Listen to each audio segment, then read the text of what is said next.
dual perspective and quantize the photon field. In fact, he will report on some work with Oliver Matte on enhanced binding due to the quantized radiation field. Professor Könenberg from Vienna, please. Hello, thank you for the invitation. I want to say something about enhanced binding due to the quantized radiation field.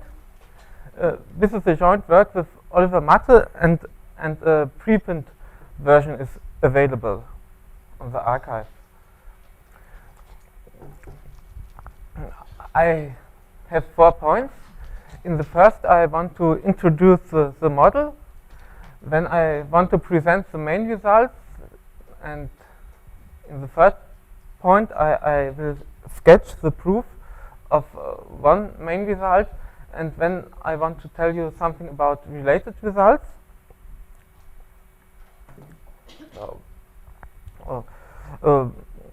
We start with a semi-relativistic Hamiltonian. The particle, say electron, is described or has a semi-relativistic kinetic energy, and an external potential is present. This potential is non-negative, and coupling constant is in front of it. For this talk, we will assume that that V is a form compact perturbation of H0. Then the essential spectrum is a positive half line, and below zero only isolated eigenvalues may occur. So, and the ground state energy of this Hamiltonian is E lambda. So and now we call a result of Zwicky, which says that the number of eigenvalues is bounded by this expression, and for small values of lambda, the right side is smaller than 1. And this tells us that there is a critical coupling, and this critical coupling has the property that for lambda smaller than this coupling, the ground state energy is 0, and otherwise it's strictly below 0. This property fixes the critical coupling, and for this talk we assume that the critical coupling is at 1. And our aim is to show that because of the interaction with the quantized radiation field, the coupling, the critical coupling is shifted.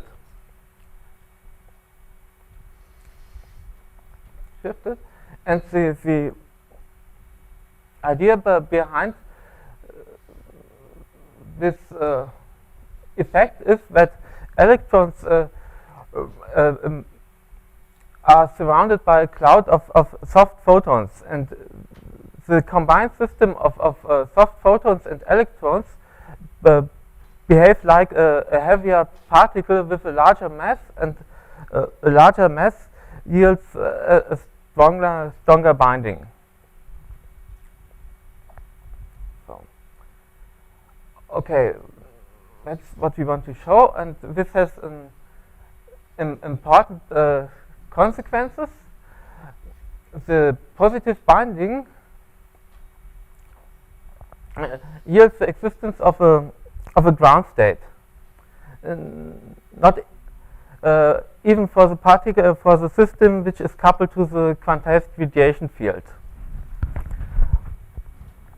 And if we can show that the binding is enhanced for some lambdas, it is 0, and after the and with the interaction with the quantized radiation field, it is the binding is positive. Then we have ground states for the interacting Hamiltonian, but not for H lambda. And this effect is called enhanced binding. The statement that a positive binding energy implies existence of a ground state can be found in the work of Giesemer, Lieb and Loss for the non-relativistic operator and for semi-relativistic operators in a work of Oliver and Edgardo.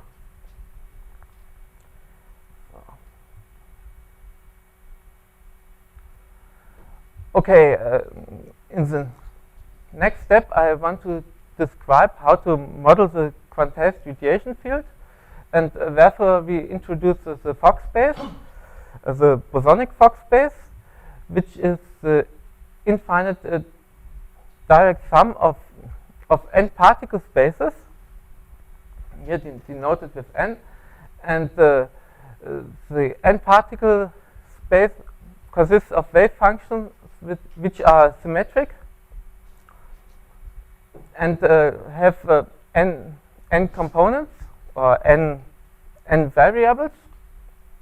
Each variable consists of an element of R3, which denotes the momentum of the photon, and a label lambda j, which denotes the helicity.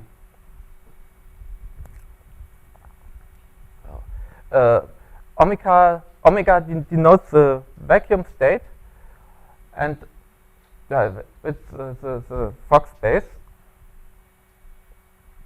And on the Fock space, there are so-called annihilation and creation operators denoted with A and A star, and these are operator value distributions, and they satisfy the canonical commutation relations which are stated here. And with the aid of these distributions, one can define the field energy operator, which describes the kinetic energy of the bosons, and the photon momentum operator, okay, which describes the momentum of the photons. Okay, this is a positive operator, and this of course not. So, and the quantized vector potential is defined here. It's somewhat formally given by an integration of annihilation and creation operators with respect to a form factor. The form factor is defined here. Maybe it's important to say that there is the form factor depends on x, so it's an operator on the Fock space that depends on x, and there is a singularity at 0, which is k to the minus 1/2. Here is an epsilon, which is called a polarization vector. I mean, for each label here, there's a different one, and an artificial ultraviolet cutoff. This ultraviolet cutoff is necessary to define the operator. Otherwise, one could not make sense of it without doing other manipulations. And the polarization vectors are orthogonal to k, and this implies that the quantized vector potential is in the Coulomb gauge. There's an important point. It's not clear how large one should take kappa to make the the model reasonable. Our results, in fact, are valid for all values of kappa. In principle, one would like to take infinity, but it's not possible, or not simply possible. Okay, the interacting electron-photon system acts on the Hilbert space L2 with values in C2 times the Fock space, and the interaction with the quantized radiation field is modeled by minimally coupling. This means that the gradient is replaced by gradient minus plus the minus A. Sigma are the Pauli spin matrices.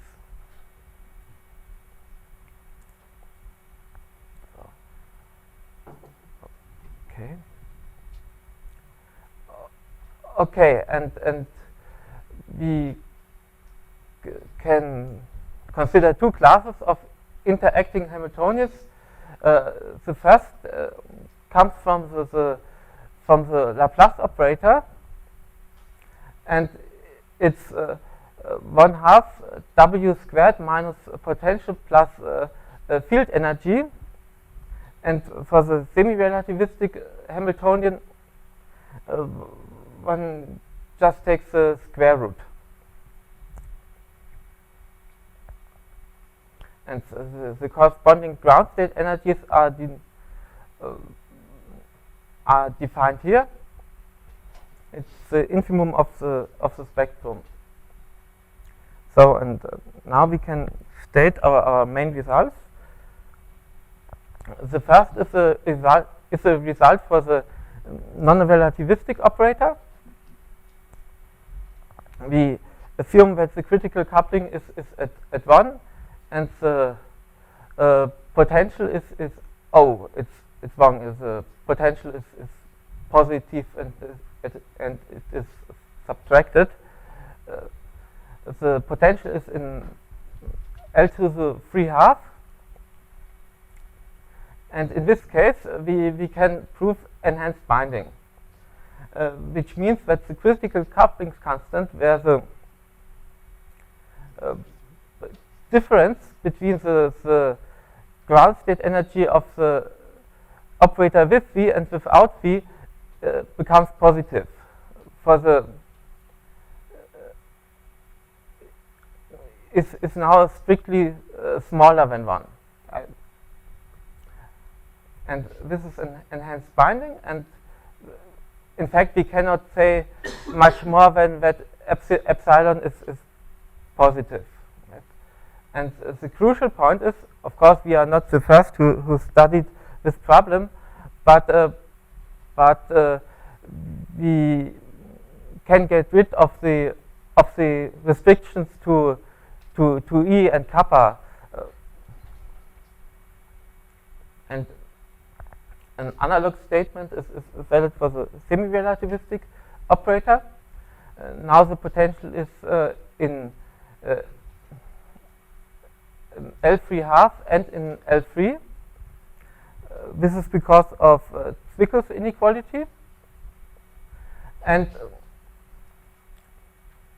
okay, the critical coupling is at 1, and we have the analog statement.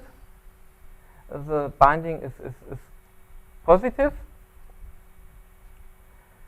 for smaller coupling constants, and again for all values of E and kappa. Oh, okay, there are previous results. These results are, of course, complete proofs of enhanced binding, and I will later say something about this and increase of the binding energy, and they are valid for usually for fixed kappa and small e, and here's only a a small part of all articles which discuss this problem.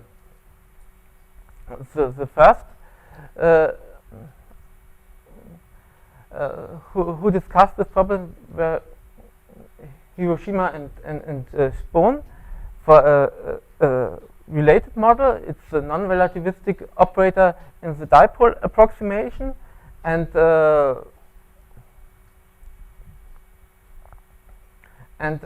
for this model they show in a certain range of parameters that enhanced binding occurs.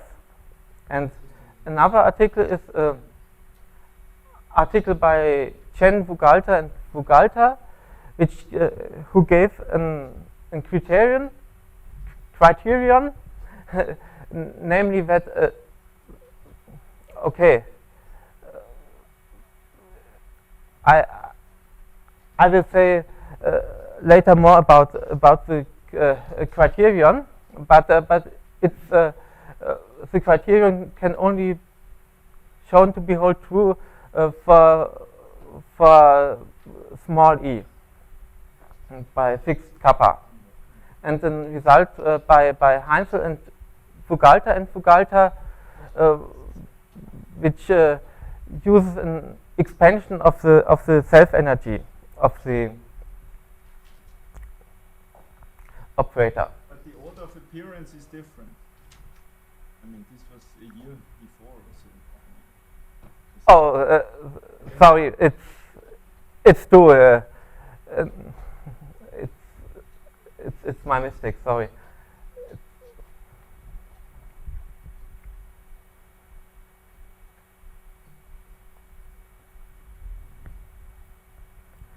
Okay, and now I want to say something about the proof, because it's not very difficult. One starts with the fiber decomposition. One looks at the operator with v equal to 0, and then the total Hamiltonian is translation invariant. And one can do a fiber composition with respect to the generator of translation, and this transformation, sorry, it's given here, and it's a kind of Fourier transformation, and if one applies this transformation, the operator W is now in direct integral over WP, which is defined here, and the semi-relativistic operator is restricted to the fiber is defined here. One it changes only the W's, and instead of A of X, one has A of 0. But okay, and the ground state energy of the fiber Hamiltonian is EP, and we have that the infimum of all EPs is the ground state energy of the interacting Hamiltonian without potential. And for simplicity, we assume that the fiber with the minimal energy is at 0. And in fact, this is true for fixed kappa and small e, but we cannot prove it for all because the model has a spin. So, and the second step, so to say, is to simplify the square root expression.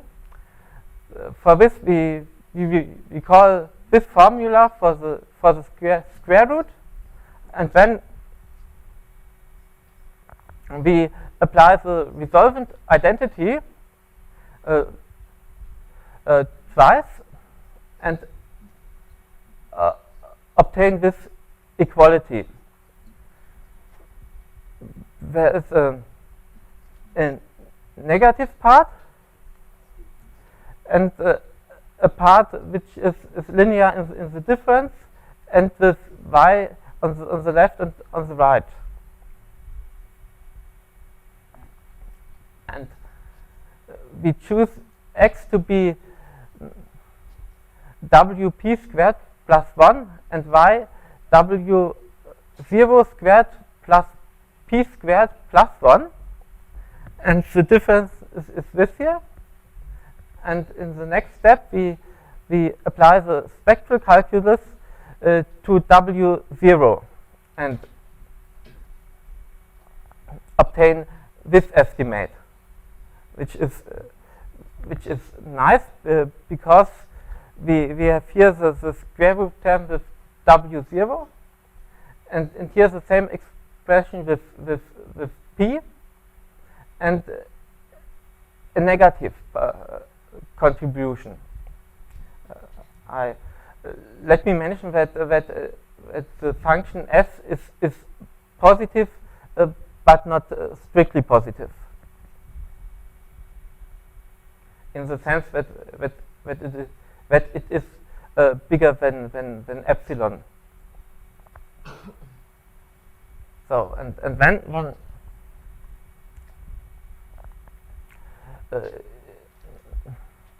because this formula, it's the total Hamiltonian with potential lambda v, and now it's reformulated with the fiber Hamiltonians, and we evaluate the expectation of this operator in eta, and eta is a product state which is transformed with u, and what comes out is this here. Okay, vielleicht should I go back? I have x, and x is replaced by y with an error L.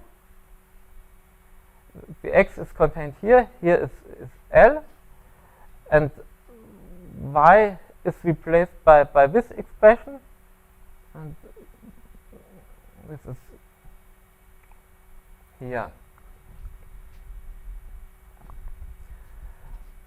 Okay, and now it's clear how to minimize this expression. One takes psi to be a real valued ground state of h mu, but for mu bigger than 1, and 1 was a critical coupling.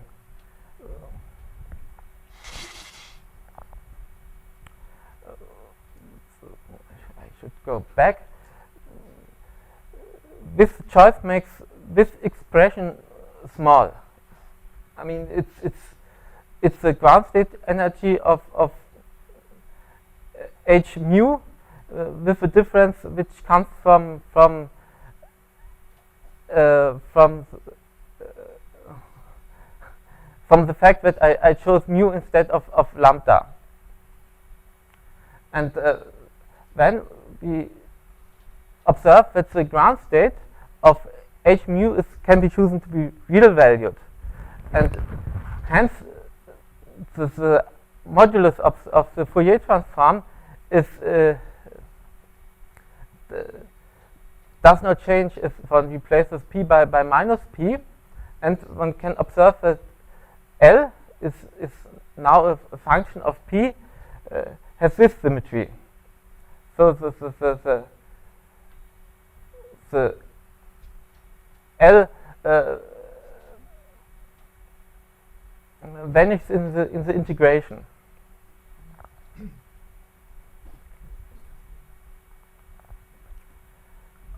Okay, and now I have to choose phi, and we choose phi, of course, to be a minimizer of this operator when I get E0 semi-relativistic, which is fine, but I have to be careful because I want to have a negative contribution from this expression. So if I minimize over phi, this quantity should not vanish. And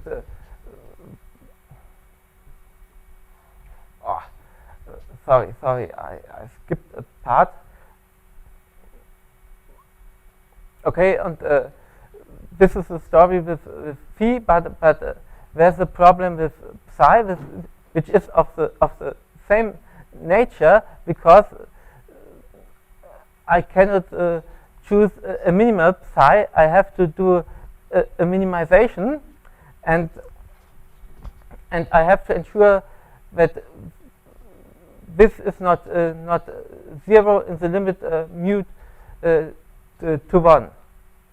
And and at this step, we use a result of Sørensen and Stockmeyer, who studied the existence of zero resonances at coupling thresholds, and this result says, okay, the limit psi mu might not exist in L2, but what they can show is that this quotient tends to a positive number at j tends to infinity.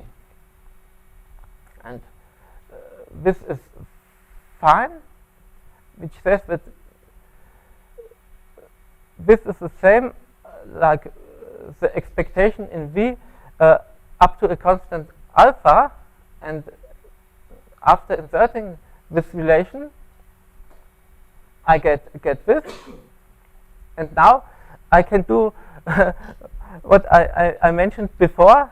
I can minimize over phi in such a way that, I want to do it in such a way that this quantity does not vanish.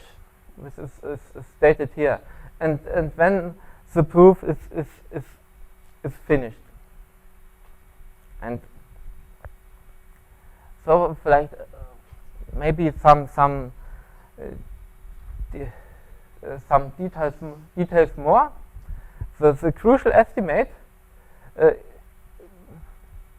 is with for delta small and phi in the spectral subspace, in a spectral subspace around the ground state energy of H0. We can show this here.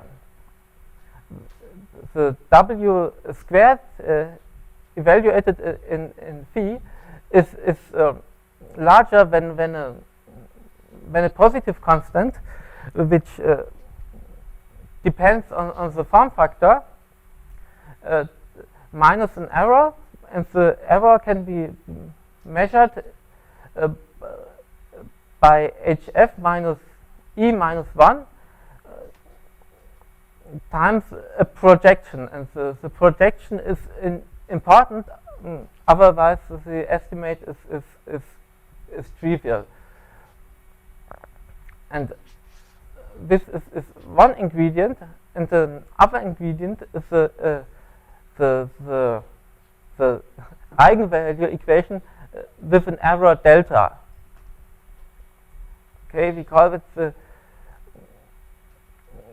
phi is so to say an eigenvalue of H0 with eigenvalue E with an error delta, and if I insert this in the eigenvalue equation, takes the norms and square this, I obtain this estimate, and this is bigger than this quantity, which is the same than here.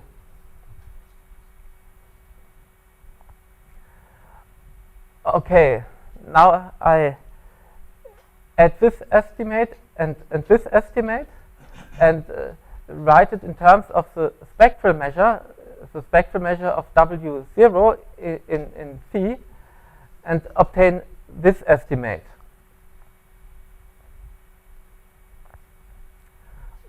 Okay, and when this is fine, I know x is now the square of the norm, and I do not know how big or how small x is, but I can minimize over x, and then I can take delta to be small, and I obtain this estimate. So it's, I think, f looks like a parabola, and what we want is a lower bound for s, and s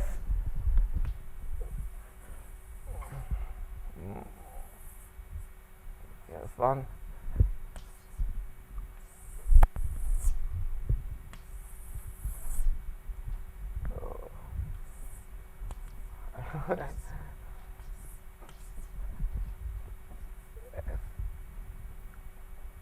Oh,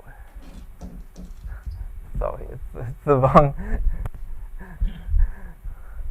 So we have a lower bound for s, and we want to have a lower bound for we have a lower bound for the integral over f, and we want to have a lower bound for the integral over s, and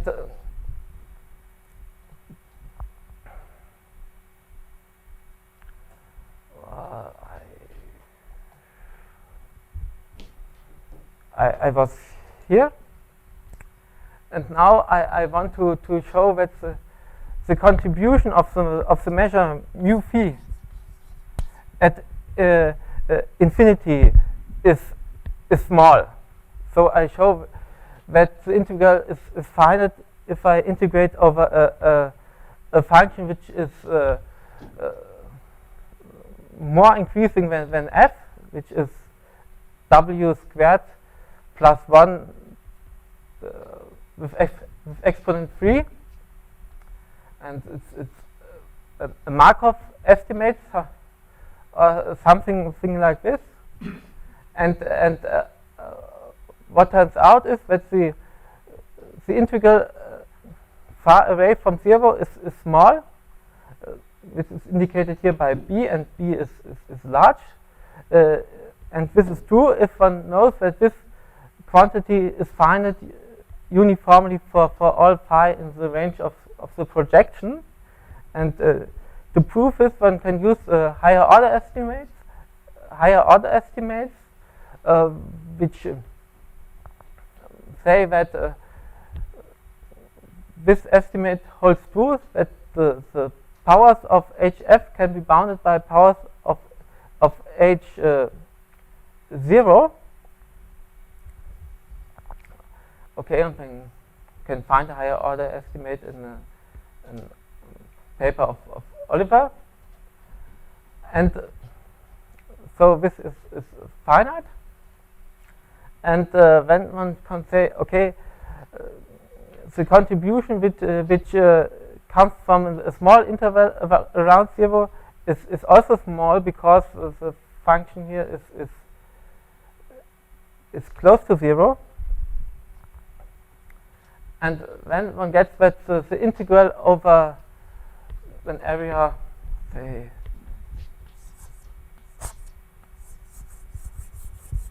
here, if one integrates over this interval, the integral is again positive uniformly in phi, and when one can conclude that the integral over s is also strictly positive uniformly in phi, and when one takes a minimizing sequence in the range of this projection, and the proof is finished.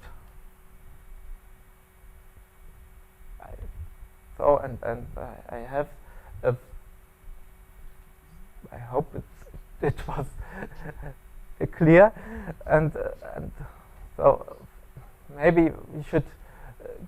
Okay, one can consider, of course, other simpler situations where the operator without interaction with the quantized radiation field has already a negative eigenvalue. And when can ask what happens in this case, and the answer is that the binding energy is strictly increased.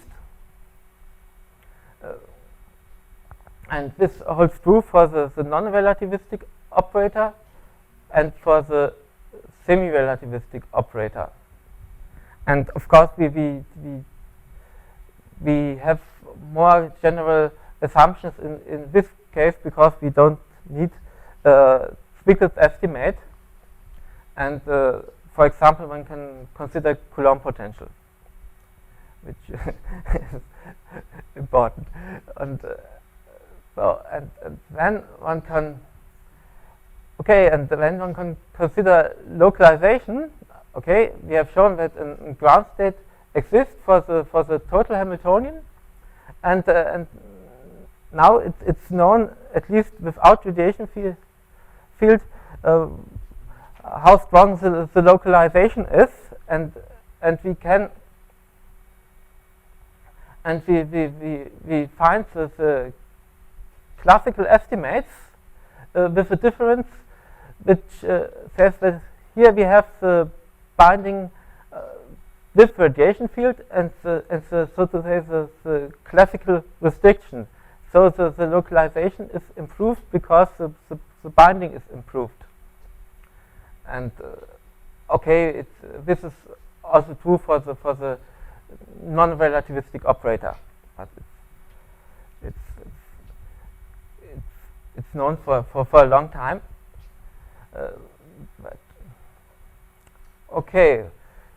What should I mention here? This estimate on the localization, which is in fact exponential, with an A which satisfies this condition, is an improvement of earlier results for the semi-relativistic operators, results by Oliver and Edgardo, and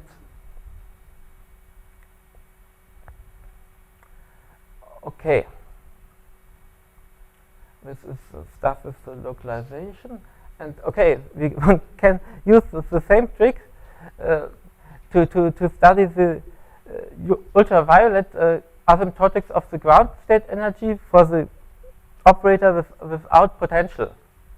And to formulate the statement, we define the ground state energy for the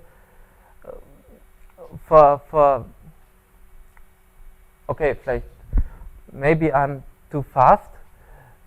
If because the operator has an ultraviolet cutoff, so the ground state energy depends on the ultraviolet cutoff, and it's known that the ground state energy tends to infinity if the ultraviolet cutoff tends to infinity.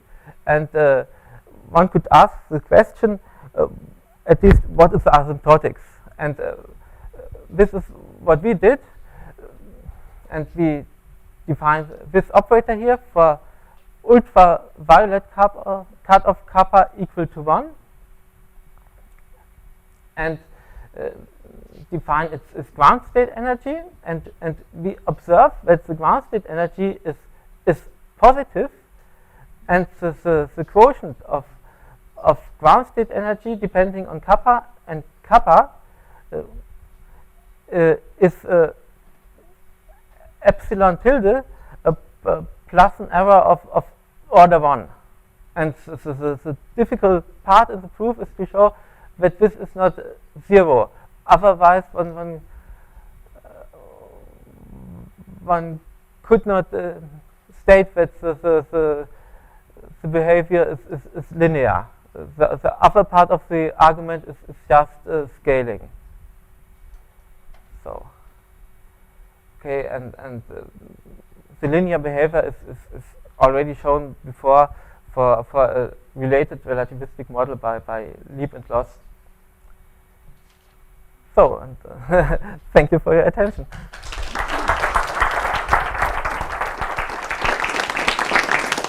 Thank you. Other questions or remarks?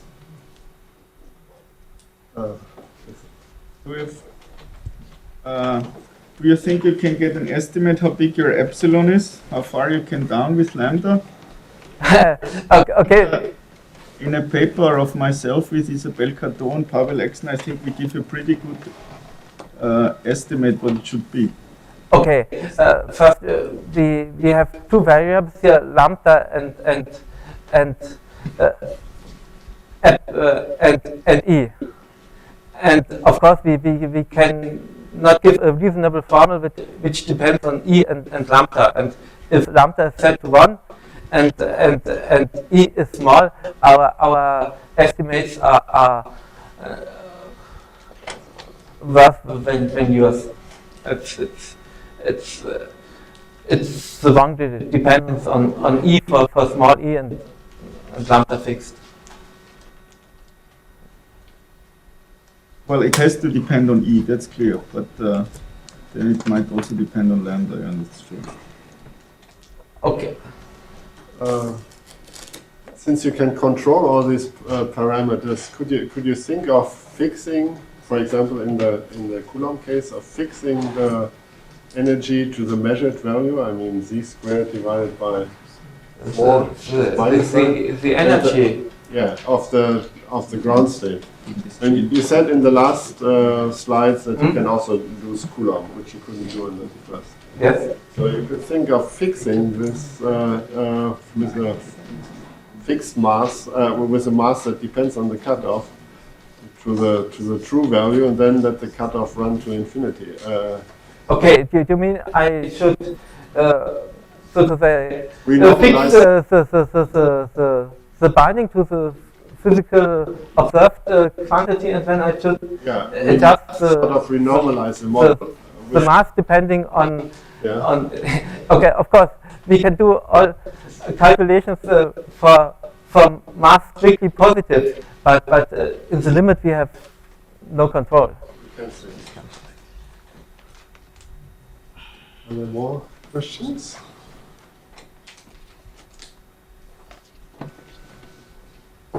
Well, that doesn't seem to be the case. Before we thank the speaker again, let me mention that we will continue a 1:45. Thank you very much.